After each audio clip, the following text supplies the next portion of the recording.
The scar hidden beneath her freshly dyed hair throbbed like a heartbeat, not from pain, but from the FBI audio implant pulsing against her skull, recording every word, every threat, every confession in Avalon Academy's marble halls. Riley Hawthorne pressed her fingers against the spot, feeling the raised tissue that looked exactly like abuse from foster care, but was actually her lifeline to backup. 26 years old. Youngest detective to make Vice in Detroit's history. And here she was, carrying a donated backpack and wearing thrift store clothes that screamed charity case to every trust fund baby in this Connecticut fortress of privilege.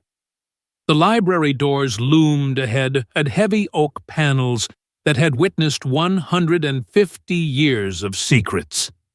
According to her handler's intel, those doors now guarded the most sophisticated student-run drug operation on the East Coast. Somewhere behind those scholarly facades, kids who'd never known hunger were dealing death to other kids who'd never known struggle. She thought of Marcus, baby brother who'd scored 1540 on his SATs, who'd gotten into MIT, who'd collapsed in their mama's kitchen with foam on his lips because some rich boy's study enhancer was laced with enough fentanyl to kill a horse. The medical examiner said he'd died thinking he was taking Adderall. Just another statistic in the opioid crisis that nobody wanted to trace back to the pharmaceutical boardrooms where it all began. Riley, no. She had to think of herself as Riley Foster, now adjusted her vintage pleated skirt, the one with the special tearaway panels her handler had insisted on. Just in case, Lily had said, these prep school boys might play rougher than you think. If only they knew how rough a Detroit trailer park could play back. The library's silence hit her like a physical presence as she entered, not the peaceful quiet of learning, but the tense stillness before violence. Mahogany shelves stretched to vaulted ceilings, holding first editions worth more than her entire neighborhood. The smell of old leather and lemon polish couldn't quite mask something chemical underneath the ghost of whatever they cooked in the hidden spaces. You lost. Foster. The voice came from behind a study carrel, smooth as aged whiskey and twice as toxic. Zachary Rothschild emerged like he'd been waiting, probably had been, since her enrollment paperwork would have hit his desk before the principal's. Lacrosse captain, valedictorian, son of Judith Rothschild, who sat on 3 FDA advisory committees, the boy who'd turned pharmaceutical access into a criminal empire. He was beautiful in that specific way money could buy: perfect teeth, perfect skin, perfect everything except the coldness in his pale blue eyes that reminded her of every dealer she'd ever busted. They all had that same look, like other people were just products to move. Looking for the biography section, Riley said, keeping her voice soft, uncertain. The foster kid persona required constant vulnerability, shoulders slightly hunched, eyes that darted away from direct contact. The body language of someone who'd learned not to take up space. Biography section. Zane, everyone called him Zane, like he was too cool for his full name, smiled, and 3 other boys materialized from between the stacks. Brett Kowalski, wrestling state champion, whose pupils were pinned despite the bright reading lights. 2 others she hadn't identified yet, but their Rolex watches and cocaine confidence marked them as inner circle. Funny thing about biographies, Zane continued, moving closer. They're all about people who actually matter, people who belong in history, not foster trash who show up with their sob stories and charity scholarships. The words were calculated to hurt, and they did, just not the way he intended. Every sneer, every dismissal was evidence. The audio implant would catch it all, build the prosecution's case about how these boys viewed their victims as less than human. Riley started to back away, but Brett blocked her path. "Zane asked you a question," Brett said, his wrestler's bulk filling the narrow aisle. "Why are you really here?" This was the test. Every new student got one. According to the intelligence briefings, most failed by showing too much spine or too little. She had to hit the sweet spot of interesting enough to infiltrate, but weak enough to control. "Same reason as everyone," she said, letting a hint of Detroit edge creep into her voice. "Looking for a way up." Zane's eyes sharpened. "Up to what? Out of where I've been." The silence stretched, taut as piano wire. Then Zane laughed, a sound like breaking glass. "Tommy," he called out, "you hearing this foster girl thinks she's going places." The old custodian appeared with his mop bucket, moving with the careful shuffle of someone who'd learned to be invisible.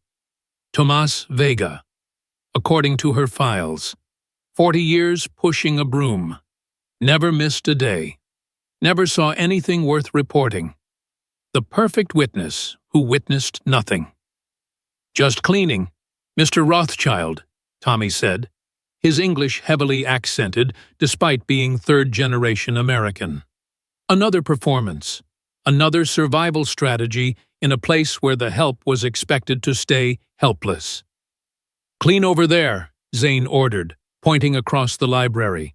Tommy shuffled away, but Riley caught the slight tension in his shoulders. Something about the old man felt off, too aware, too controlled. She filed it for later. "So, Foster," Zane circled her like a shark, his cologne aggressive and expensive. "You say you're looking for a way up. What exactly are you offering?" This was where the dance got dangerous. Show too much capability and blow her cover. Show too little and lose the opening. Riley let her backpack slip, spilling its contents across the Persian rug. Books, notebooks, and carefully placed a folded paper that looked like nothing special unless you knew what to look for. Zane's foot stopped the paper from sliding under a shelf. He bent to pick it up, unfolding what appeared to be chemistry notes, but were actually a perfectly crafted fake molecular structures that would mean nothing to a regular student, but everything to someone cooking drugs. "Where did you get this?" His voice had changed, all pretense of casual bullying gone. "Foster brother taught me." Riley lied smoothly.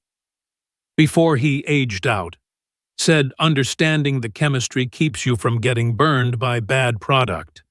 "Your foster brother sounds smart." Zane folded the paper, pocketed it. "What happened to him?" "Same thing that happens to all of us. System spit him out at 18. Streets swallowed him whole." It was close enough to truth that her voice carried real pain. Marcus had been swallowed whole, just not by streets. By pills that looked safe. Sold by boys who looked clean. In a system designed to generate profit from pain. "Maybe we can help each other," Zane said finally. "You clearly have skills. We have resources. There's a natural symbiosis there." "I don't need charity." Riley lifted her chin slightly. Foster kid pride. The kind that gets beaten down but never quite broken. "Not charity. Business." Zane smiled again. Predator bright. "But first, you need to understand how things work here. This isn't some corner operation with junkies and jump-outs. This is refined, controlled. We serve a specific clientele with specific needs. Study drugs," Riley said, playing dumb but not too dumb. "Performance enhancers," Zane corrected, "for students facing unprecedented pressure to excel. We're providing a service, really, leveling the playing field between those born focused and those who need help." The rationalization made her sick, but she'd heard it before. Every dealer had a story about how they were really helping. None of them wanted to count the bodies. "There's an initiation process," Brett added, cracking his knuckles. Make sure you're not a narc or nothing. Do I look like a cop? Riley gestured at her thrift store outfit. The backpack held together with duct tape. They laughed all except Zane, who studied her with those cold eyes. No, he said finally. You look like someone desperate enough to do whatever it takes. That's useful. But desperation without loyalty is dangerous. He reached out suddenly, fingers closing on her wrist. Not violent, but firm, possessive. The kind of touch that said he owned this space and everything in it. Tomorrow night, 10 p.m., Rare Book Room. He squeezed slightly, feeling for a wire she wasn't stupid enough to wear. We'll see what you're really made of. Riley pulled back, rubbing her wrist. And if I don't show, then you'll find out why the last scholarship kid transferred after a week. Funny thing about foster kids, nobody really notices when they disappear. The threat hung in the air like smoke from a gun. Riley gathered her spilled belongings, hands shaking just enough to sell the fear. But inside, the detective was cataloging everything, the casual admission of running off another student, the entitled certainty that foster kids were disposable, the specific location and time for what was clearly a drug deal or initiation. I'll be there, she said softly. Good girl. Zane patted her shoulder, patronizing and dismissive. Oh, and Foster, lose the grandma skirt. You're at Avalon now. Try to look like you belong. They swept out in a pack, leaving her alone with the weight of old books and new dangers. Riley waited until their footsteps faded, then touched the scar again. Every word recorded, every threat documented. She was in. The next 36 hours crawled by with elaborate normalcy. Riley attended classes where kids complained about trust fund restrictions and spring break destinations. She ate alone in the cafeteria, playing up the foster kid isolation while memorizing faces, connections, hierarchies. The prep school ecosystem revealed itself in casual cruelties and calculated kindnesses. All of it revolving around unspoken power structures. Her dorm room a single. Because even liberal inclusion had limits when it came to making rich kids share space with charity cases, became her sanctuary. She'd swept it for bugs the first night, found 2, left them active, but fed them careful disinformation during staged phone calls to a fictional social worker. The burner phone hidden in her tampon box buzzed with encrypted messages from Lily. Intel suggested tomorrow night's meeting would involve product testing, standard hazing for new dealers. Make the newbie sample the goods. Watch for reactions. Test for weakness or wires. Riley had dealt with forced drug tests before. The Detroit streets had taught her every trick. Palming pills. Fake swallowing. Making yourself throw up on command if necessary. But this felt different. These weren't street dealers operating on instinct and paranoia. These were smart kids with chemistry knowledge and parental connections that reached into federal agencies. She thought about calling it off. One message to Lily, and she'd be extracted. Another undercover assigned. But then she'd find Marcus's notebook. The one where he'd documented his descent. Started with just 1 pill for the SATs. Ended with can't stop shaking. Think something's wrong with the latest batch. No, she was seeing this through. The Rare Book Room occupied the library's 3rd floor, accessible only through a narrow spiral staircase that creaked with every step. Original construction, the tour guide had bragged. No modern renovations to preserve the historical integrity, which meant no cameras, no updated security, no official oversight. Perfect for an off-the-books chemistry lab. Riley climbed the stairs at exactly 10 p.m., wearing designer jeans and a silk blouse, shoplifted from a donation bin, the kind of outfit that said, trying to fit in without overdoing it. The tearaway skirt was folded in her bag, ready if things went sideways. Voices drifted down from above. Not just Zane's crew, she counted at least 8 distinct speakers. Maybe more. Whatever this was, it was bigger than a simple initiation. The door stood open, spilling amber light from antique fixtures. Riley paused at the threshold, taking in the scene that looked more like a boardroom than a drug den. The rare bookroom had been transformed into a sophisticated operations center. Glass cases that once held first editions now displayed pills sorted by color and dosage. A full chemistry setup occupied one corner, not the makeshift labs she'd busted in Detroit, but professional-grade equipment that belonged in a university. And the kids, God, they were all so young, 16, 17, playing at being kingpins while their parents played at being philanthropists. She recognized half of them from newspaper society pages, future senators and CEOs learning the family business of legal exploitation by practicing the illegal kind. "Foster's here," Brett announced, and conversations died. Zane stood at the center like a conductor preparing his orchestra. He'd changed into dark clothes that made him look older, more dangerous. The medical alert bracelet on his wrist caught the light supposedly for a bee allergy. But Riley could see the USB port disguised in the clasp.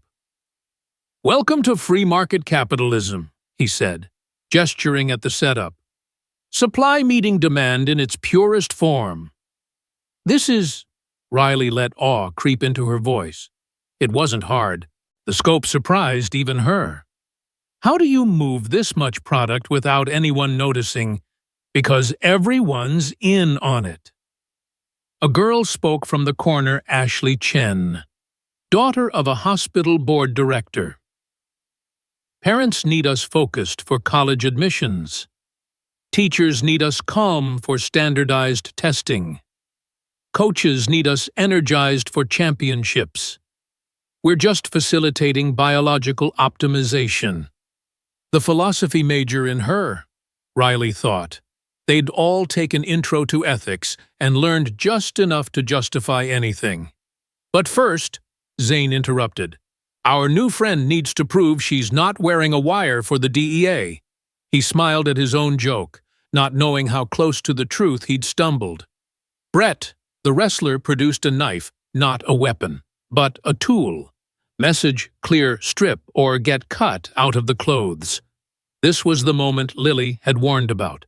The moment where keeping cover might mean crossing lines no cop should cross. Riley's hand moved to her blouse buttons, then stopped. "I've got a better idea," she said, voice steady despite her racing heart. "How about I prove my value first, then we can play trust games?" Zane tilted his head. "Interesting. And how do you propose to do that?" Riley reached into her bag, passed the tearaway skirt to the second notebook, the one she'd prepared for exactly this possibility. She pulled it out, handed it over. "Client list from my last foster home, Minnetonka, Minnesota. Rich suburb. Lots of pressure. Established customer base looking for a new supplier after their last one got popped." It was masterful fiction backed by just enough DEA intelligence to seem real. Names changed, but patterns preserved the infrastructure of suburban drug dealing laid out in a foster kid's careful handwriting. Zane flipped through pages, his excitement poorly concealed. "These numbers are real as the kids who paid them. Cash only. Dead drops at the country club. Their connect went down 3 months ago. They're hurting for product. And you can deliver this network. I can try, but not if you're planning to cut my clothes off like some prison intake." The room tensed. Nobody challenged Zane, especially not foster trash on probation.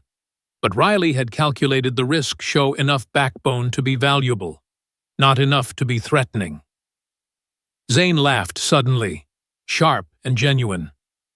"I like you, Foster. You've got bigger balls than half these silver spoon babies." He waved Brett back. "Fine.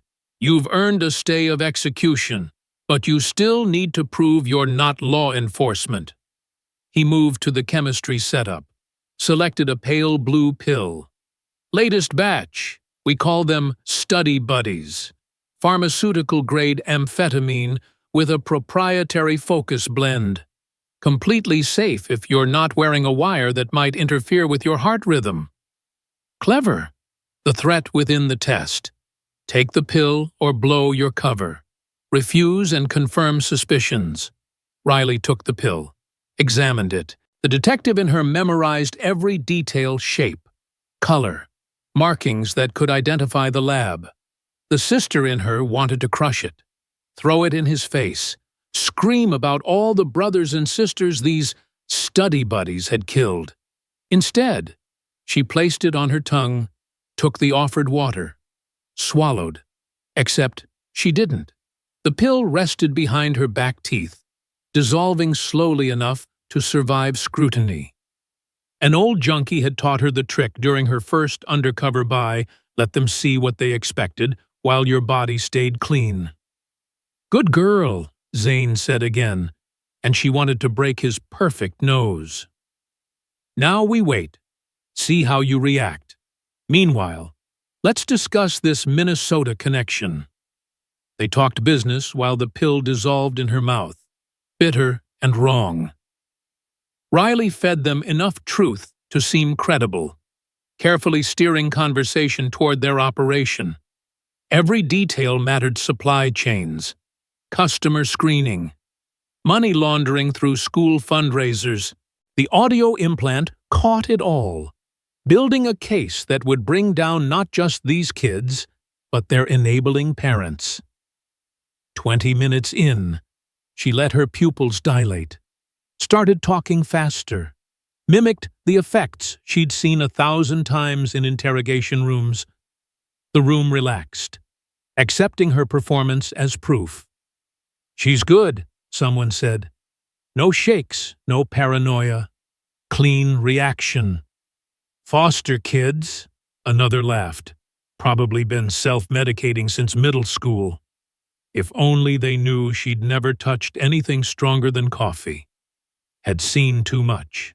Lost too much to ever trust chemistry over character." "So," Zane moved closer, proprietary interest clear. "You're in, provisional membership in our little enterprise. But there are rules. Hierarchies." His hand touched her shoulder, slid down her arm. "I run this operation. That means I own everything in it, including you." "I'm not looking for a boyfriend," Riley said, pulling away. "Just business. Everything here is my business." The warmth left his voice. "You'll learn that, one way or another." A knock interrupted whatever threat was forming. Tommy, the custodian, peered in, apologetic. "Sorry, Mr. Rothschild. Headmaster's doing rounds, saw the light." Immediate controlled chaos. Kids scattered to hidden panels, swept evidence into concealed compartments. The chemistry setup folded into what looked like an antique writing desk within 90 seconds. The drug lab became a study group, complete with laptops and energy drinks. "Foster!" Zane grabbed her arm, shoved her toward a love seat with Ashley. "You're helping her with her women's studies paper. Look busy." Riley fell into character, discussing feminist theory while her heart hammered from adrenaline. Not amphetamines. The headmaster's footsteps approached, paused, continued past. Tommy's warning had been perfectly timed, too perfect. When danger passed, Zane turned on the old man. "I told you to clean the second floor tonight." "Yes, sir. Just finished. Heading home now." Tommy gathered his supplies, shuffled toward the door. But as he passed Riley, she caught something in his eyes, recognition, warning gone before she could process it. "Loyal help is so hard to find," Zane mused after Tommy left. But fear is a wonderful motivator. His granddaughter goes here on scholarship. Amazing how cooperative people become when their family's future is at stake. Another piece of the puzzle clicked. This wasn't just about drug dealing. It was about control, leverage, turning the entire school into a machine for their benefit. How many other staff members were compromised? How many scholarship kids pressured into compliance? Speaking of leverage, Brett returned from whatever hidey hole he'd found. Foster girl still hasn't proven herself. Minnesota connection is nice, but talk is cheap. Brett's right, Zane agreed. You need to make a sale. Prove you can move product without getting caught or getting cold feet. He produced a small bottle, maybe 20 pills. Tomorrow's the big calculus midterm. Prime market opportunity. Move these by end of day. Bring back $2,000, and we'll discuss expanding your territory. $2,000 for 20 pills? 100 each for guaranteed A performance. These kids pay more for coffee drinks that last 5 minutes. Plus, it's a seller's market before tests. Riley took the bottle, felt its weight like guilt. Any particular customers? That's the test. Isn't it? Find the need. Fill it discreetly. But maybe avoid the scholarship kids. They tend to have attacks of conscience. Stick to the legacy admissions. They understand how the world really works. The casual cruelty of it, categorizing their peers by exploitation potential. Riley pocketed the pills, already knowing she'd never sell them. But she needed to maintain cover long enough to get everything necessary for prosecution. One more thing, Zane said as the meeting broke up. Party this weekend at the lake house. Invitation only. Major clients, supplier meeting, the whole network. You'll be there. Not a request. Riley nodded, filing away another piece of intelligence. A gathering of all major players would be the perfect culmination for the investigation. As she turned to leave, Zane caught her wrist again. This time his grip hurt. That skirt you wore yesterday, the grandma one, his smile was all teeth. Wear it to the party. I have plans for it. The threat was obvious, the implication clear. But Riley had survived worse than entitled boys with chemistry sets and daddy issues. She smiled back, innocent and confused. Sure, if that's what you want. He released her, satisfied by apparent submission. Good girl. You might survive here after all. Riley made it back to her dorm before allowing herself to shake. Not from fear, from rage. These children playing with lives. Dealing death between lacrosse practice and debate club. Parents who supplied the means and looked away from the ends. A whole system designed to protect the guilty while the innocent overdosed in silence. She spit the dissolved pill into the sink, rinsed her mouth until the bitter taste faded. Then she sat on her narrow bed and spoke softly to the scar behind her ear, updating her handlers on everything she'd learned. Tomorrow, she'd have to pretend to deal drugs to teenagers. This weekend, she'd walk into a trap designed to break her. But every step brought her closer to justice for Marcus, for all the brothers and sisters lost to pills that promised success, but delivered death. The foster girl was done playing nice. It was time to burn their kingdom down. The party sprawled across the Rothschild estate like a cancer in cocktail dress. I arrived as darkness fell, navy dress feeling like armor made of tissue paper. Zane had been specific side entrance. Servants' stairs. Meet him in his father's study. The instructions themselves were a message. You're not guest. You're staff. Music pounded through marble floors as I navigated past drunk teenagers worth more than Detroit neighborhoods. Nobody looked twice at the foster kid slipping through shadows. Invisible until needed. Disposable when not. The study reeked of old cigars and older money. Zane waited behind a desk that probably witnessed more dirty deals than any street corner. Brett flanked the door. Two other boys I recognized from the library crew stood by windows overlooking the pool, where our classmates played at being adults. "Punctual," Zane noted. "Good quality in an employee." "What do you want?" I dropped the scared kid act. Something in his posture said pretense was pointless now. "Direct. Less good quality in someone who's supposed to know their place." He opened a drawer, pulled out photos. Surveillance shots me at the library after hours, me meeting with Lily, me walking past areas I shouldn't know existed. But then again, you've never really known your place, have you? Riley. My heart hammered, but I kept still. The implant recorded everything. Whatever happened next, there'd be evidence. See, I had you checked out. Real deep dive. Foster records are good, but there's this gap. Few years where Riley Foster doesn't exist anywhere, like someone created her from nothing. Foster kids fall through cracks. Save it. He spread more photos.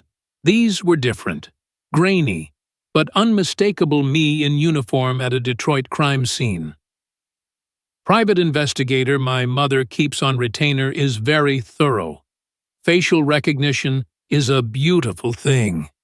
The game was over. I calculated distances to doors, windows, weapons.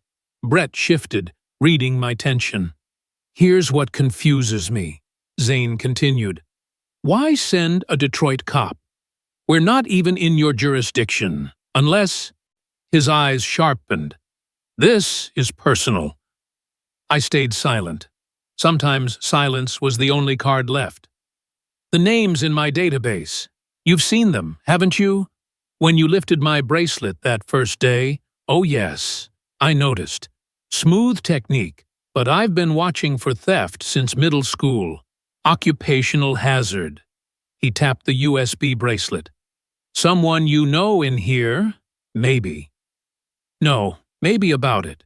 You're risking your career, your life, for someone in this list. Who was it? Boyfriend, best friend?" He studied my face. "Family. Has to be family to make a cop go this deep." "My brother." The words scraped out like glass. "Malik Hawthorne, 19. Bought what he thought was Percocet for a back injury from his construction job. Your product killed him in our bathroom." Something flickered across Zane's face, surprise, maybe regret. Gone too fast to read. "I don't know that name." "You wouldn't. He was just another sale, another poor kid who couldn't afford real health care. Thought pills were cheaper than doctors." I stepped forward. Brett tensed.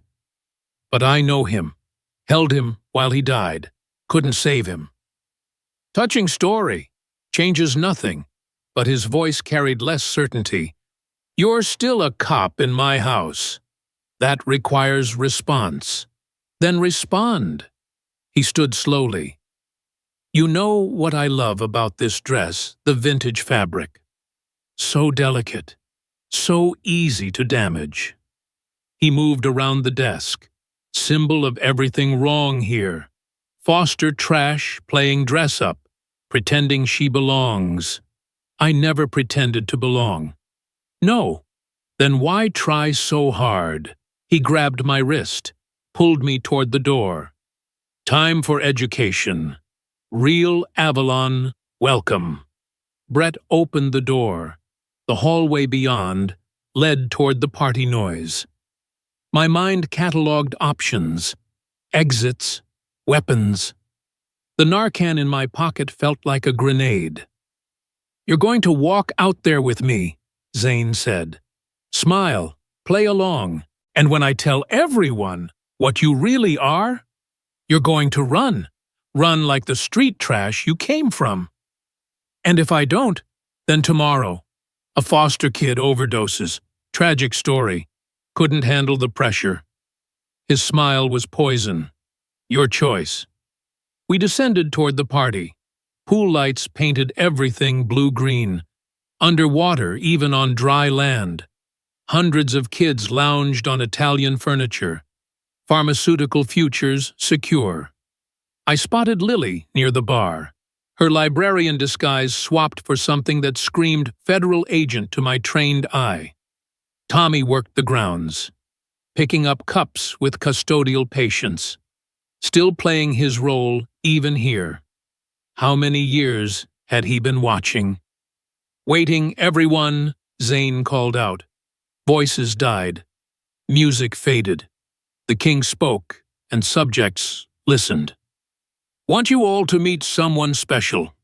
Riley Foster, our scholarship charity case. Laughs rippled through the crowd. I stood straight, met their eyes. Some looked uncomfortable, others eager for blood. Riley's been helping with a special project, community service. Really, bringing opportunities to the less fortunate. His hand landed on my shoulder. But there's been a misunderstanding about her place here. Zane, someone called out. A girl, worried. Maybe not tonight. Definitely tonight. His fingers found the dress zipper. See, foster kids need to learn about consequences, about what happens when they reach above their station. The zippers sang down my spine. But I'd prepared for this. Sports bra underneath. Boy shorts instead of lingerie. When he yanked, the dress tore at the pre-weakened seams I'd created that afternoon. Fabric fell, but I stayed covered, stayed standing. Disappointing, he said. Even your humiliation is bargain basement. That's when I moved, not a way into him. My hand found his wrist. The USB bracelet, twist, pull, pocket in one motion while everyone watched fabric fall. But Brett saw. His hand clamped on my shoulder. She's got the... I spun, used his momentum against him. Wrestler's strength meant nothing when joints bent wrong ways. He dropped, howling. Someone screamed. The crowd surged. She's a cop, Zane shouted. Detective Riley Hawthorne. Detroit PD, ours chaos. But through it, I heard something beautiful, sirens. Multiple agencies worth. Tommy's mop handle came down on someone reaching for me. Lily had her badge out, weapon drawn, announcing federal presence. Nobody moved DEA, everyone on the ground. Kids scattered like roaches when lights came on. But I only cared about one. Zane tried to run, but I tackled him by the pool. We rolled, fought. Him trying to reach the water where he could destroy the bracelet's evidence. You killed him. I had him pinned, my knee in his back. Malik was going to propose to his girlfriend. Had a ring on layaway. You killed him for profit. I didn't know. He actually sobbed it. The fentanyl, I didn't know it was contaminated. My mother said the supply was clean. Pharmaceutical grade. They're all contaminated. I yanked his head back. Every batch, your mother knew. The whole board knew. Cheaper to let people die than maintain quality control. That's when I saw her, Mrs. Rothschild on the terrace, phone in hand, trying to coordinate something. But Tommy was already there. His custodian disguise dropped. Federal badge gleaming. Vivian Rothschild. You're under arrest for conspiracy to distribute controlled substances resulting in death. The words washed over me like him. I'd imagined this moment so many times. But now, kneeling on marble, Zane crying beneath me about things he didn't know, I felt empty. Then I looked at the bracelet in my hand, still intact. Every name, every dose, every death, catalogued like inventory, evidence that would destroy an empire built on bodies. Riley, Lily touched my shoulder. We've got him. You can let go. Could I? My hands shook as I stood. Zane curled fetal. maybe seeing clearly for the first time. Around us, federal agents processed scene. Kids. Evidence. The party was over. The real education beginning. "Your brother," Zane said from the ground. "I remember now. Not the name, but young guy. Construction. Bought for pain, not to get high." He looked up at me, face streaked with tears and privilege's death. I told him to be careful. Start small. I thought I was helping. "You thought you were God." I walked away before I did something that would ruin the case. Turns out, you were just another dealer. The next hours blurred. Statements, evidence processing, watching an empire fall in real time. Zane flipped immediately when shown the contamination reports his mother had hidden. Brett died in custody. The products he'd been sampling to prove toughness had been eating him alive. Dawn found me in the library. Yellow tape marked the rare book room as a crime scene. But books remained. Knowledge waiting patiently while humans sorted their disasters. Tommy found me there. "Hell of an operation. Detective?" 40 years mopping floors, I asked. He smiled. 25 DEA, 15 deep cover. This was supposed to be my retirement gig. Guess we both had ghosts to chase. "Did you know about my brother?" "Suspected when you arrived. The way you looked at Zane recognized it from my mirror. Lost my son to pills 5 years ago. Different coast.